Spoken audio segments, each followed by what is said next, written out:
Monday. For those that are tuning in live, great to be with you. For those that are watching on demand, happy whatever day it is. We're talking a lot about this idea of rituals, what it does to our mind. On Friday, we had a Q&A. I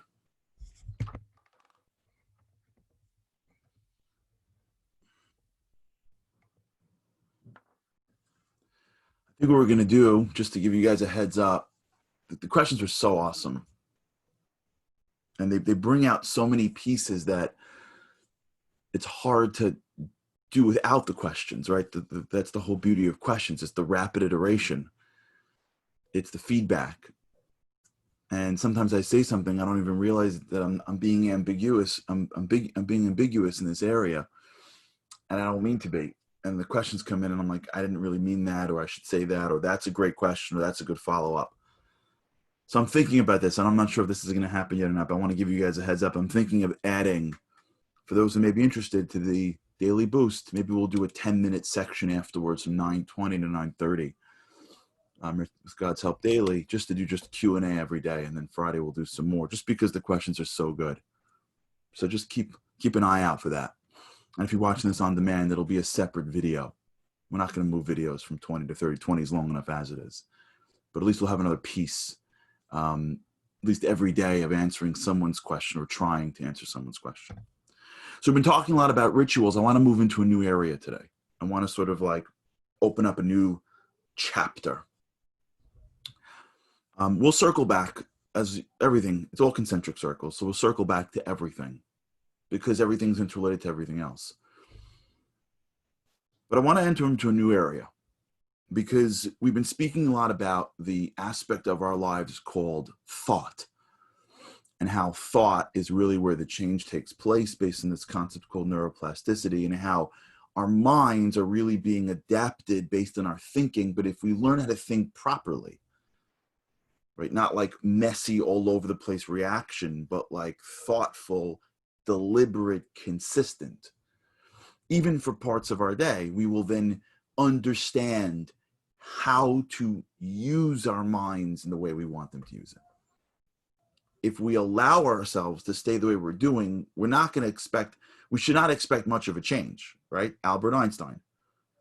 Doing the same thing and expecting different results is the definition of insanity. Many people are just living the same life, just the details are changing. And I told this to you a couple weeks ago, it's my birthday. And I have this thing of my birthday is really to journal more than I would typically. It's I don't know if the right word is harrowing. I don't know if Andy's with me, if that's even a word, harrowing. I feel like it's a word, even if it's not a word. You understand what I'm saying when I say harrowing. It's scary. It's frustrating when you read a journal that you write about challenges that you're facing or things that you're frustrated with, and you go back 1, 2, 3, 5 years, and you can see it's the same stuff. It's just different details. That's because the mind is positioned in the same way, and we don't know how to fix it, how to change it, but through rituals and through consistent thinking, we can. What I want to introduce to you is a new part of your power, a new arrow. It's another arrow in our quiver, and it's the faculty of speech. Where does speech fit into this? Where does speaking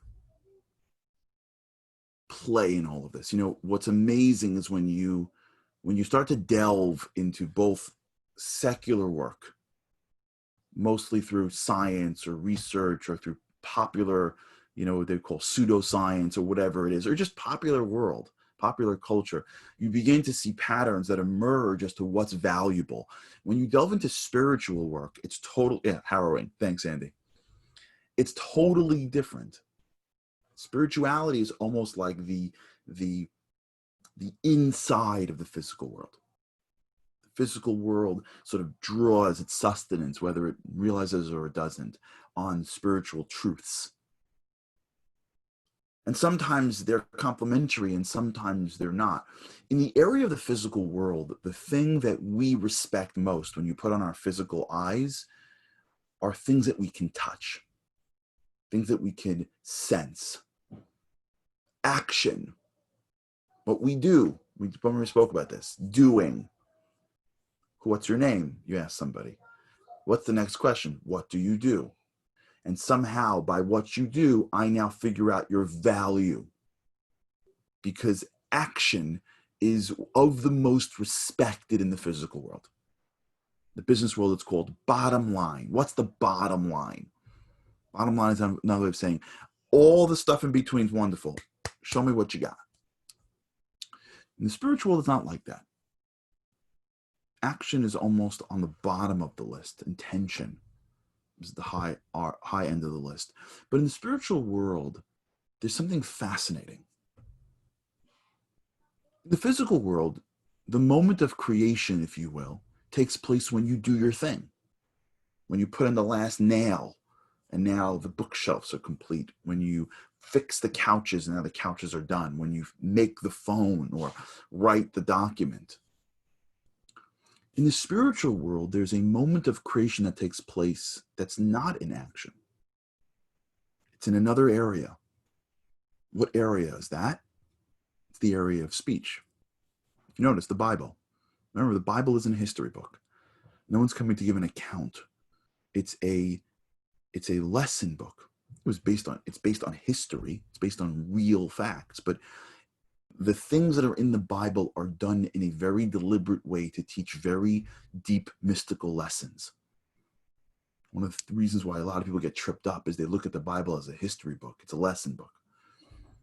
If you know something fascinating in the Bible, it describes creation. Now, if you're writing the Bible, you use a word. If you would have to say that God created the world, the words that you would use are words like created, made, did, fashioned, formed. What's the verb that the Bible uses to describe creation? It's speech. God spoke, and God said, "Let there be light," and there was light.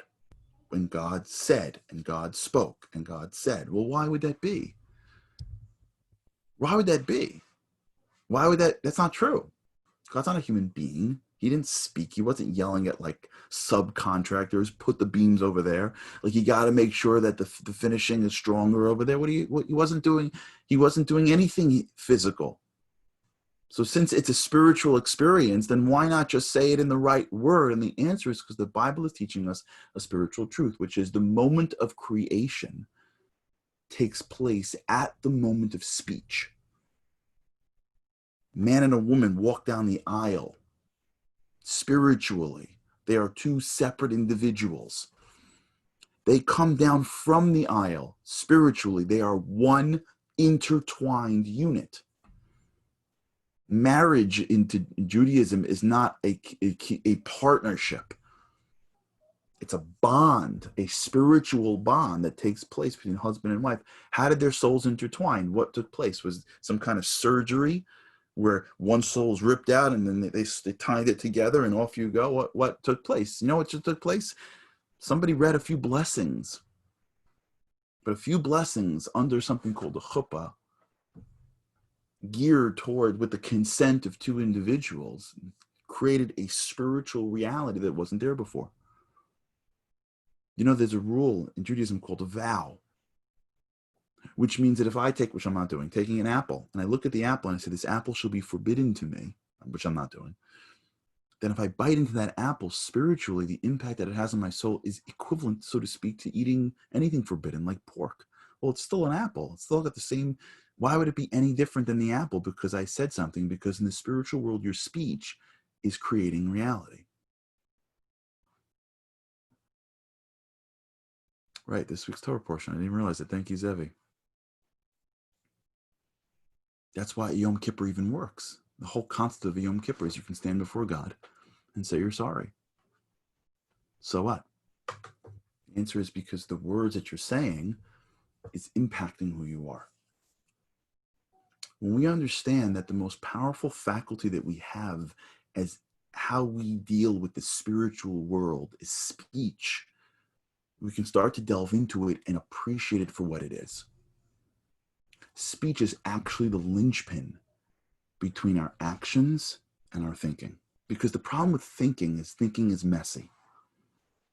as I'm sure you're seeing already, that even when you start to do rituals, it's still challenging, because the mind, it takes a while for the mind to orient around the new information, and all along the way you can drop.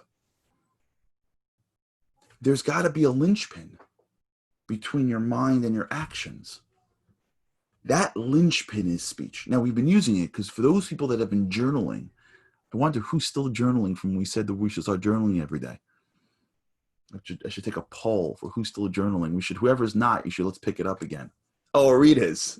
You rock. It's all worth it just for that. The whole idea of journaling is speech.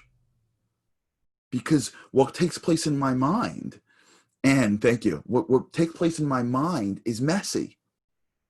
What we've been doing until now, but I want to sort of like bring it out and like put it on a pedestal and talk about it. Thank you, Steve. Steve's on. Leron's on. This is great. You guys make it worth it. You realize, and also, this is great. Robin's doing it. Oh, man. For those who are not joining me live on the Zoom, you gotta just check out. I'm sure you can find it. Check it out. You got to join the live crew. I want to put it out and put it on a pedestal, because what journaling is speech. It's in my head. I sort of get it. I'm not really sure. But when I can write it, it becomes clearer, because writing is a form of speaking. And what we need to do now, if we're really going to go and try to control and direct our lives, is begin the process of understanding what speech is. What is speech physically? What is speech in terms of our mind? And some of the most incredible stats that are out there today regarding speech and what it does for us, but also what it is according to our soul. So let's begin by understanding what speech is, and how by strengthening speech, we actually strengthen our minds and our abilities to make change. So let's sort of like jump into it together and spend a couple days on it. So speech is a problem. What's the problem with speech is that we've basically debased it. We've disused it. I don't care what kind of faculty it is. It doesn't seem to be working for me. The way it's supposed to work is that when you speak, you create. Speaking creates reality. Now, if you're like me, you're saying to yourself, like, it doesn't create my reality. I talk, nobody listens, right? I'm writing journals and I'm making, I'm doing task lists and I'm not even getting anything done. When I write or when I speak, nothing seems to be moving. In fact, if you look at very, very righteous people, there's a line that they say that when a righteous person says something, it comes true. It's powerful. It's the whole power of prayer. Prayer, if you've ever prayed in your life, what you're relying on is the fact that your speech can somehow shift and change reality. But it doesn't seem to be working for me. Why not? So I want to tell you a story. It's going to take a couple of days to get through this, but we'll get through this, God's help. I'll tell you a story. One of my first, as many of you may or may not know, I started my life in corporate law. So my first job out of law school was for a big firm in the city. And the way it works in these big firms is that there's a lot of lawyers and there's a lot of hierarchy, right? So the partner is like 12 rungs above you, right? It's first year, second year, third year. In my firm, it was above the line, below the line. It's so bureaucratic. It's so political. There's every year, there's like another level. It's so non-entrepreneurial. So I was in the real estate group, and one of the deals, the transactions that were done in this law firm were massive. They were massive. There were companies buying companies with tons of real estate. There were massive properties. They were working on M&A deals, mergers and acquisitions, or bankruptcy deals where you'd have to review hundreds and hundreds of stores. It was incredible. And as a first year, you're just like you're like a glorified gopher. You do this, whatever's left on the totem pole they give you to do. It's like, It's amazing. You come out of law school, you think you're somebody. Then you get into law. Anyone who's watching that works for a big law firm knows exactly what I'm talking about. Like you graduate law school and thank God I was blessed to go to a great law school. And I feel like I'm a real person and I have like, like I've got a future and like things are great. And like, yeah, oh my gosh. And then all of a sudden you show up at one of these law firms for like it's like going to like the Navy SEALs. It's like they beat you into a pulp and they tell you you're a nobody. It's incredible if you can survive it. It's incredible for your ego. But what they do is they have these clients that they give these young associates to do that are sort of like, they're not really what they do, but they're related to people. So they want to keep people happy. So if you're the managing director of some big bank, we want your job. So if you also have like a father or someone and you call the guy and you say, listen, I need you to help me with some work. Sometimes they'll just give it to somebody else. Sometimes they'll give it to the young guys. So that's what happened to me. Someone's brother or sister or cousin was really, really important, the cousin. And his father or uncle wanted to sell some buildings in downtown Brooklyn. Now, downtown Brooklyn now is like, like this cool regentrified area for those who live in New York. I don't know what it'll be in the next future. Who knows where New York is going? That's a whole nother conversation. But back when I was my first year in law school, it was not a very gentrified area. And apparently this very important managing director of some bank had an uncle or a father or somebody who had a couple of buildings down there. So I get a call one day from the partner. The partner says, listen, the guy's got some buildings. It's nothing major. You figure it out and go speak to so-and-so and so-and-so and they'll help you. But like, just take care of it. Great. It's actual real work, right? It's like, it's a pleasure, right? I don't have to like spend like 4 more hours looking at like some stack of documents, looking for some needle in a haystack. I can actually like do real law work. So I'm all in. I jump on a train. I go down to downtown Brooklyn. I'm walking around looking for this guy to meet. And I walk into his building. I want you to picture this guy. I've got a few minutes left in the morning. Hopefully I'll get through the story. I want you to picture. I want you to be with me. I don't want to run through a story. It's me and you. Like we're together. You know what I'm saying? Like, I want you to picture it like you get a building, like almost like a old office building. Guy came in, immigrant. He came in, no money, rubbed nickels together. You know that type, like sweat of the brow. Those guys. I love those guys. He's not sitting in a fancy office. He's just in like the first apartment. He's got to look at that like metal desk, like the metal chair with like the one cushion when you sit. Can you ever picture this? Right, like the old filed cabinets, the windows that still have the grates on them. Salt of the earth guy, no frills, real hardworking. America was built off these guys and women. So I walk in, I said, what's going on? He says to me, I want to sell my buildings. I said, how many buildings do you have? He goes, 7 or 8 buildings. I said, why do you want to sell? He goes, because I'm an old man. I'm an old man. Like, I'm done. Like I came in here, I know money. I built a whole company up. I put my kids through school, put my kids through college. My kids are all married. Like, what do I got to do this for? Like, if he was my grandmother, he would have said, "Achabnish kankayach," which is Yiddish for "I have no more strength." He think he was Italian. He wasn't telling me achabnish kankayach, but he was basically saying like, "I'm done." So I said, "Okay." I get the building addresses. It's a process. You got to get a title. You got to get it appraised. It's like, you don't just sell it. You got to figure out how much it's worth, and you got to get this and that. Like, it's a whole thing. So I get the addresses. I take them down. I said, I'll be in touch. He says, thank you so much. So I go back to my office. And when I get back to my office the next day, I get some crazy deal they need me to help with that just sucks up my life. And I'm lost on some wherever. I'm flying around.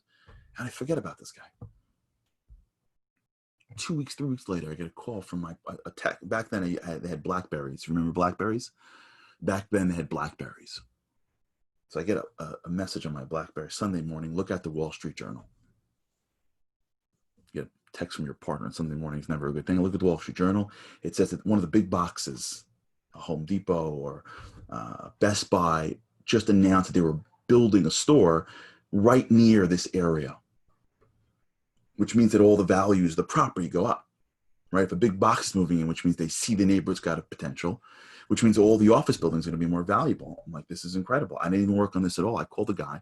I said, great news for you. It's good that you have a lawyer who doesn't pay attention to you, because in my negligence, you just made money. He goes, what are you talking about? I said, you just made money. He goes, what do you mean? I'm like, well, we sold your buildings 3 weeks ago, you would have got X. But now that the big bucks just announced, look at the Wall Street Journal, your property is worth more. So he says to me, oh no, buildings are sold. I said, the buildings are sold? I said, who? I'm your lawyer. I didn't sell them. He goes, no. After you left, I was feeling it. After you left, I just felt like I wanted to sell them. So like, I'm like, what am I wasting my time with some, buttoned up lawyer for? I called 4 of my friends that were in the business with me. One person said he's interested. We went to the diner down the block. I gave him a price. He gave me a counter price. We negotiated for about 15 minutes. We came to a price. I sold the buildings. So me being like my first year lawyer, I go, oh, did you write it down? He goes, no. I said, okay, according to New York law, if it's not written down, it's not considered to be enforceable. We can still sell them. And as I'm talking, I see there's no like breathing on the other side of the phone. I quiet down next to me. He goes, what? I said, yeah. He says, man, you lawyers. I said, what? So he goes, I told you I sold the buildings. I shook a man's hand. When I shook a man's hand, I told him I'm going to sell him those buildings. I don't need no lawyers. I don't need no contracts. I shook a man's hand. And he said the words that I'll never forget my whole life. I've heard them, but not the way I heard them from him. He said, I don't need no contract. He said, my word is my bond. I'll never forget that. And it shaped me in a way that nothing could shape me. Here's a man saying, when I speak, I create. I spoke, sold. And in the moment that I spoke, something in the world got created. At the moment that the words left my lips, the properties are now not mine. I don't need you to write those words down and sign it with a signature. Let's begin down the road of speech and recognize that for our speech to have a shot, we have to add an integrity back in what we say. Our words have to become our bonds. Okay. We'll talk about this with God's help. Thanks for tuning in. I'll let you guys know about the Q&A. I'm sure we're going to do it with God's help because I really want to. Those questions are so awesome, and I want them to keep on coming. If you're watching this live, welcome. On demand, LinkedIn, Twitter, Instagram, and the other one, Facebook. All right, awesome. Thanks, everybody. Thanks for tuning in, especially on a Sunday morning. And with God's help, I can't wait to see you again tomorrow.